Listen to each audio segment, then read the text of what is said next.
Los bandeirantes fueron en definitiva facciones irregulares de cazadores de indios.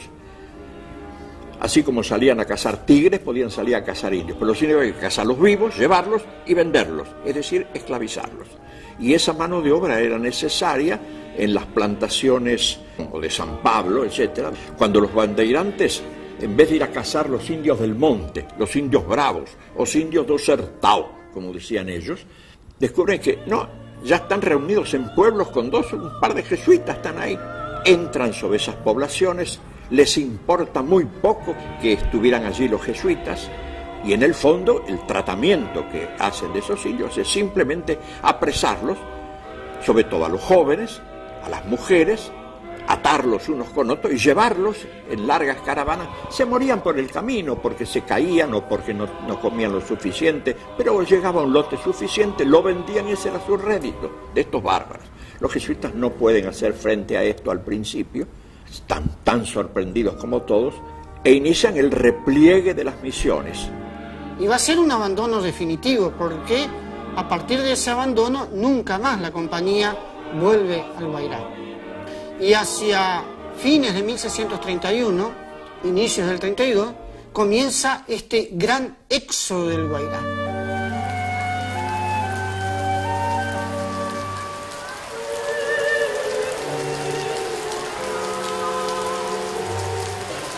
En algunos casos ese repliegue significó un verdadero peregrinaje. Son 12.000 guaraníes que emprenden la retirada del Guairá, perseguidos en principio por los bandeirantes, frenados en un trayecto por los españoles de Villarrica y Ciudad Real, que no querían que los indios se fueran del Guairá porque se le iba la posible mano de obra para las encomiendas. Mujeres, chicos, ancianos, etcétera. Muchos se ahogaron, otros se perdieron, pero llegaron y fundaron, entre otros, el pueblo argentino de San Ignacio Miní.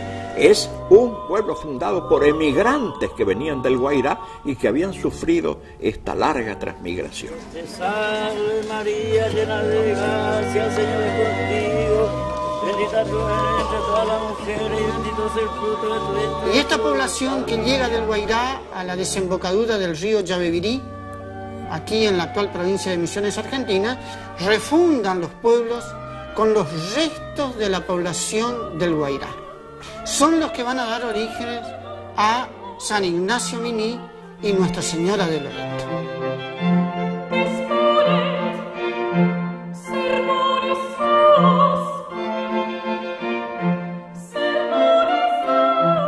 Misión de San Ignacio Miní.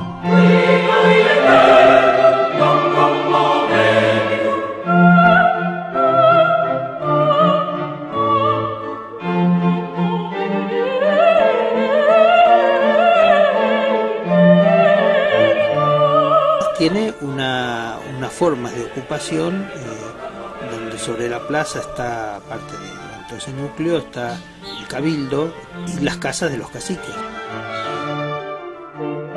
Que se avienen a formar pueblos, una plaza, una iglesia, una residencia para los jesuitas, viviendas para cada uno de los indios.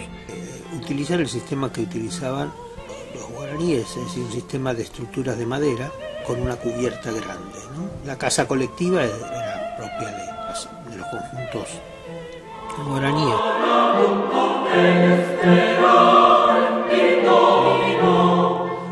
Cabían hasta 50 familias inmensas.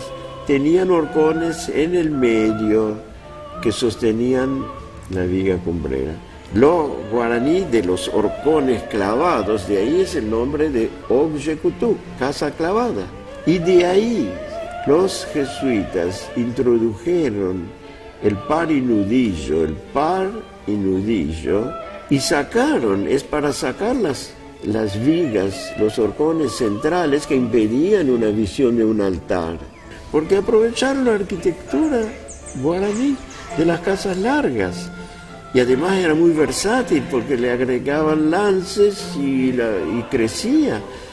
Ellos trabajan con una idea de medida que es una medida modular. Ellos llaman lance. El lance es una medida que es variable porque tiene que ver con el tamaño de las piezas de madera que consiguen. Entonces, cuando describen una iglesia, no dicen tiene 35 metros, dicen tiene 7 lances.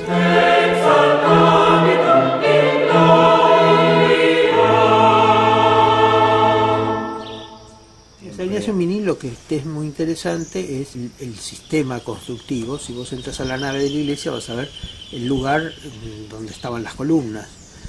Las columnas de madera se quemaron y ahí queda marcado como el mecanismo, digamos, de las columnas de madera, lo que sostenía el techo. Se quema el techo, se queman las columnas, cae todo y lo que quedó la pared porque era de piedra, pero la pared no soportaba nada, la pared era de simple cerramiento. Es decir, el trabajo en piedra no lo tenían los guaraníes. Los guaraníes realmente aprenden a trabajar en piedra. Sí, eso es lo sorprendente, la calidad que consiguen en tan poco tiempo trabajando en materiales con que no tenían experiencia. La madera sí, pero la piedra no. A mediados del siglo XIX prácticamente no se sabía gran cosa de esto. Se había olvidado. Eso fue quizá lo más penoso. Y es a partir de fines del siglo XIX que va a comenzar desde distintos ángulos un rescate, una revisión de lo que fue aquel fenómeno. Muy lentamente. Por una parte, el rescate de sus ruinas desde el punto de vista arqueológico y desde el punto de vista arquitectónico. Figuras importantes como el arquitecto Neto, como el arquitecto Busquiazo. Una vez que Busquiazo me dijo a mí, ¿quiere ir a Misiones? Yo le digo, sí, volando. Tomé un tren y me largué a Misiones, que duró para llegar allá 40 y tantas horas. Yo fui en el 41. De a poco, ir sacando piedras y piedras y piedras, empezó a aparecer el otro ángel. Piezas del ángel. Hemos tenido muchísima suerte, porque esto se podía haber destruido acá, la cabeza. A esta un poco se le rompió aquí, pero no fue suficiente como para no poderlo hacer, porque usted ve que estaba la carita aquí, el brazo, toda esta parte de acá también, no había problema.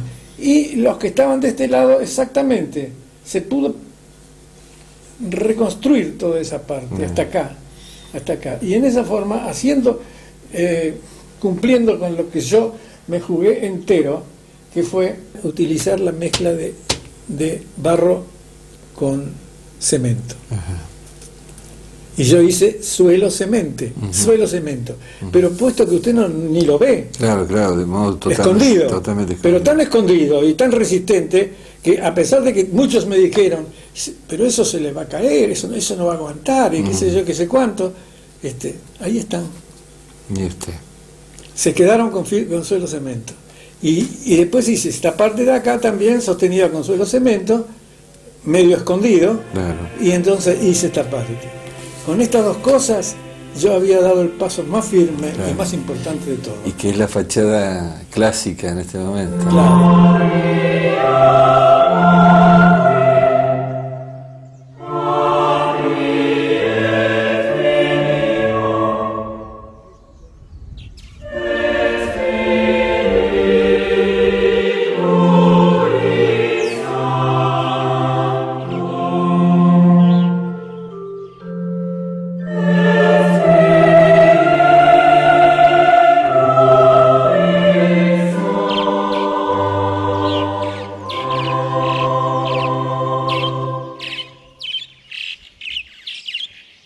Es una moldura que estaba expuesta fuera de las vitrinas, ¿no?, dentro de la exposición del Centro de Interpretación, encima de una gigantografía de la restauración de 1940 que hizo el arquitecto Neto con su equipo, la restauración de San Ignacio Miní, ¿no es cierto?, toda la fachada. Una foto muy linda que protagoniza mucho, y la moldura estaba arriba, pasaba desapercibida, ¿sí? Era más un elemento decorativo que una pieza patrimonial original. O sea, cómo darle más valor y protagonismo a esa pieza. Y aparte, ciertas proporciones de esa moldura, hermosa, como ven, ¿no es cierto?, nos llamó la atención. Y empezamos a medir y descubrimos que estaban pensadas dentro de lo que son las proporciones áureas. Vimos las espirales, de alguna manera, que son justamente las que enseñó Durero en el Renacimiento, en un libro que hace figuras geométricas con regla y compás. Una de esas pasó a la historia porque era la espiral áurea, o sea, con las proporciones áureas. El número áureo no es una cantidad, es una relación de proporción entre tres segmentos, que el mayor es al mediano lo que el mediano al menor. Y se usa desde Fidias en el Partenón, entró en Europa con todo el conocimiento griego y árabe de las matemáticas que introduce Fibonacci, que después Durero la transforma en cuadrados y con esa hace la espiral áurea. Estas dos volutas, esta voluta y todo este motivo fitomorfo está inserto en un rectángulo áureo. Entonces, de alguna manera, lo interesante y emocionante es descubrirse uno trabajando con conocimientos que estaban en los talleres de las reducciones, en manos de los indígenas, de los jesuitas, que era un conocimiento que nos trasciende absolutamente, usando tecnología de la producción artística que usaron durante siglos y un poco como se plasma en el arte, conocimientos y todo ese encuentro y esa riqueza que se plasmó en lo estético, en el arte, ¿no?